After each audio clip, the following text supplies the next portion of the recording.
Hello, I'm Susannah Carr. You're watching a 7 News special with the latest on the Perth Hills bushfires. Coming up, 4 people missing, 49 homes destroyed after the Perth Hills bushfires. Homes wrecked by the blaze, heartbreak for families returning to ruin. An appeal launched to help the victims of the fire. 4 people are unaccounted for after the bushfires that burned through 650 hectares of land in Perth Hills. The heat was ferocious, with 20-metre-high flames in places. The number of homes lost has risen within the hour to 49.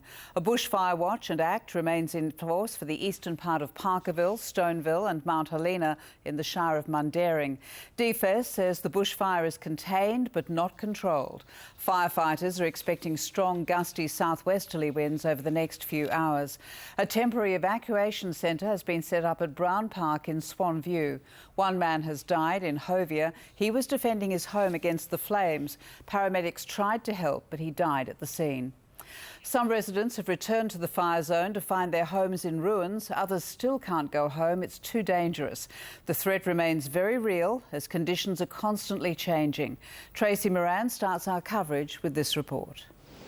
Inside the fire zone, devastation everywhere. Home after home destroyed. In Stoneville, heartbreak as residents return to this. Come on. Hey, go.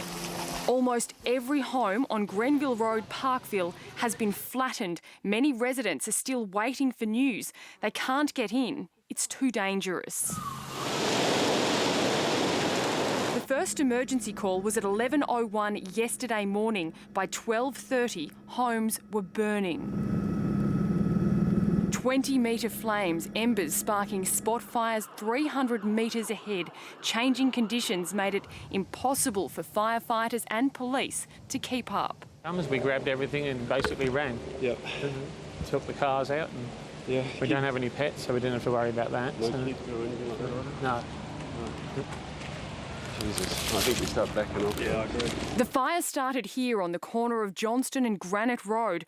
On a day when it hit 41, it moved quickly, tearing through 386 hectares of bushland and 46 homes. Residents claim the blaze was sparked by a power pole falling on private property. Western Power says the cause is unknown. Is that your best understanding, though, that it wasn't a Western Power pole? Well, that's my understanding at the moment. So a pole on private property? That's my understanding at the moment, and my understanding is also that privately owned power poles, to the best of my knowledge, are the responsibility of the property owners to maintain. Cara and Michael Cornelius returned home to this. That was our kitchen table. That's the stump.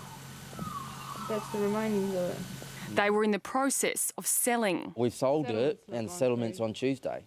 Don't think they'll be buying it for some reason. Some stayed to fight and won. Others could do nothing but run.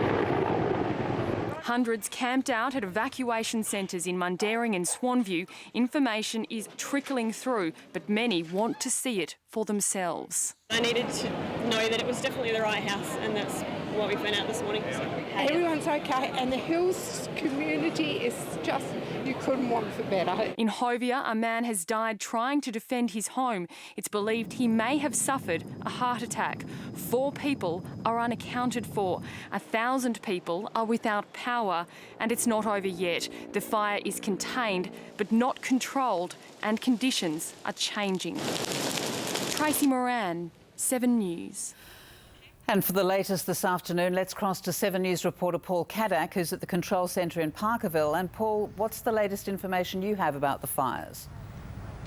Well, so the good news is that at the moment there's no immediate threat to properties in this area, but as we've been reporting, the fire is still not under control, and a watch and act alert remains in place for this part of the hills, the eastern part of Parkerville, Stoneville and Mount Helena. And that means that if people are not in the area, they should not try to return to the area because of the danger. And if you are at home in the area, you shouldn't try to leave, again, because the situation could change. The fresh gusty southwesterly winds we're expecting this afternoon could cause flare-ups. There's also a bushfire advice in place for communities on the other side of the fire at Gidgegannup and Chidlow. People are being urged there to just keep aware in case conditions suddenly change. Paul, how are the emergency services coping? It's been a long day after a tiring night. It has certainly been that. There are estimated to be almost 300 firefighters, police, emergency service volunteers, Western Power workers working on battling the fire and dealing with the aftermath. Obviously, there's a lot more work to go. It's hoped that the weather conditions will become more favourable in the coming days so they can try and get this fire under control before the warmer weather returns on the weekend. So, thanks very much, Paul. 4 people remain unaccounted for according to DFS. Anyone who might have been out of the area is being urged to contact the authorities so they can get a clearer picture of this. But there is one confirmed death. A man died trying to defend his home. Samantha Jolly reports. The Hovia resident had seen the smoke from the nearby Parkerville fire and was trying to prepare his home. He had climbed to the roof of his house and was blowing leaves when he's had what's believed to be a heart attack. A neighbour has seen him collapsed on the roof and an ambulance was called, as were emergency services officers. They actually had to help remove him from the roof, but it was too late. A 74-year-old Pickering Brook man was also taken to hospital with chest pains, and a man fell through his roof in Stoneville. Both those gentlemen are okay. And as we heard earlier, 4 people are still unaccounted for as officers try to complete their ground assessment. For many people in this community, it's been a heartbreaking day as families return to see a wreck of twisted metal and charred brick where once their home stood. Rebecca O'Donovan has been speaking to one woman who faced exactly that. I'm on Matthews Way where Vo Gilmore joins me. Vo, you've just arrived back at your home. Tell us what's your reaction? Yeah, I've had better days. Devastated. Oh yeah, I don't even know how to put it into words what we're feeling right now. Is there anything left? Not really. A few little garden ornaments. Nothing in the house is salvageable. The shed's got nothing in it, that all burnt up. And yeah, not much. A letterbox survived. How recently had you bought this home? In April, it would have been 2 years being here. Okay, so what now for you and your fiancé? We're going to be staying in between parents' houses and just need to make the decision as to if we want to rebuild or sell and build or buy somewhere else. While you've lost everything material-wise, are you sort of happy that you managed to get out in time? Yeah, we got the dogs, we got each other, we got the paperwork and any photos on a laptop kind of thing. So, and that's the important stuff. A lot of people, didn't get to grab that stuff, and so I got to be thankful for that. Excellent. We'll have more coverage on the bushfires at 6 o'clock. Those people who left their homes are understandably anxious to return, but the area is still unsafe and there are concerns that the fire could flare up again, as well as other hazards. Grant Taylor explains. Well, the fire may be out, but frustratingly for residents, many are still unable to return to their homes, and that's for very good reason. Even though there's no flames here now, this fire ground still is highly unsafe. There are trees falling all around us. Still, power poles have been burnt through at the base. An assessment has to be done of the fire zone by experts and trees felled, power poles removed before authorities can actually let people back into these streets, back into their homes because of that extreme risk. Where we are here in Parkerville at the moment, there's about 4 homes that have been lost. People sitting at evacuation centres desperate to get in to see those properties, but they have to understand that this at the moment is still all about safety. Even Western Power crews who need to get in to fix hundreds of poles are still being held back because there are firefighters in here still going around mopping up spot fires for homeowners whose homes have survived. There is still danger, especially with the wind that's blowing at the moment, that there could be flare-ups on the fire zone, embers can carry, and we could see new fires starting. So although it's extremely frustrating for those who can't get back in at the moment to see their homes, to try and find their pets especially, it's a necessary precaution that is being taken by authorities, and they are asking for public patience while this area is made safe and they can be let back in. There are many questions for those who've lost their homes and those who want to return. It's an anxious time for people in these communities. Earlier, a public meeting was held. 7 News reporter Alexis Donkin was there. More than 200 people gathered at the meeting this morning to get the latest on the fire emergency. For many, a lot of questions about whether their homes have survived the fire and when they'll be able to return home to assess the damage. Now, they were told the latest of the situation, that the fire has been contained, however is not under control, and it's still unsafe for people to go in. I spoke to a number of residents who have been told that they have lost their homes, being given the terrible news by firefighters. Many of them, though, still can't get through those roadblocks to assess the damage. Many of them are already in talks with their insurance companies. Now, police were also at the meeting today to talk about security at people's properties. Obviously, they're still unable to go in and assess them. Police say there have been no reports of looting, but they say people are still unable to go in because the area is still not deemed safe. We do ask, though, that you don't go up to the control points and attempt to go in. They are under the conditions that no one goes through. It is for your safety, so there is just no way you can go through there. A number of questions were asked by people about when they'll be allowed to return home. At this stage, it could be Wednesday, but it's unclear. Firefighters say they'll have to wait on weather and whether or not they're able to bring the fire under control. For now, back to you.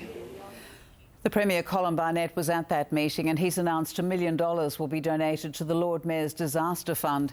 Geof Parry reports on what the politicians had to say 24 hours on from the devastating fires.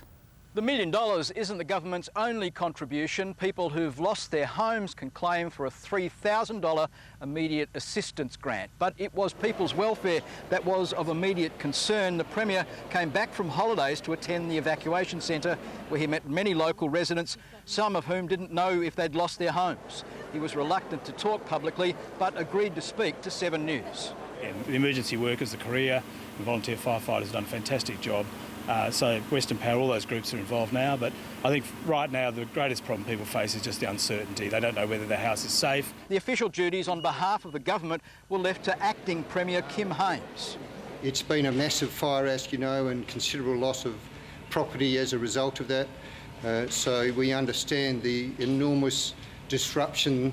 Also back on the fire ground for the second day in a row, Emergency Services Minister Joe Francis, who said this fire could have been so much worse if not for the work of the firefighters and a bit of luck. But had the resources not been immediately placed on this fire that were placed on it, it could have been 450 houses. Minister Francis was clearly frustrated that some people had failed to fully prepare for this year's fire season.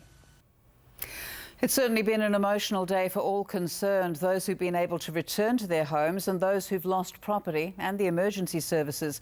Rick Ardon is at the scene of one of the 49 houses that was destroyed in the fire. And Rick, it must have been heartbreaking for the people coming back to the devastation.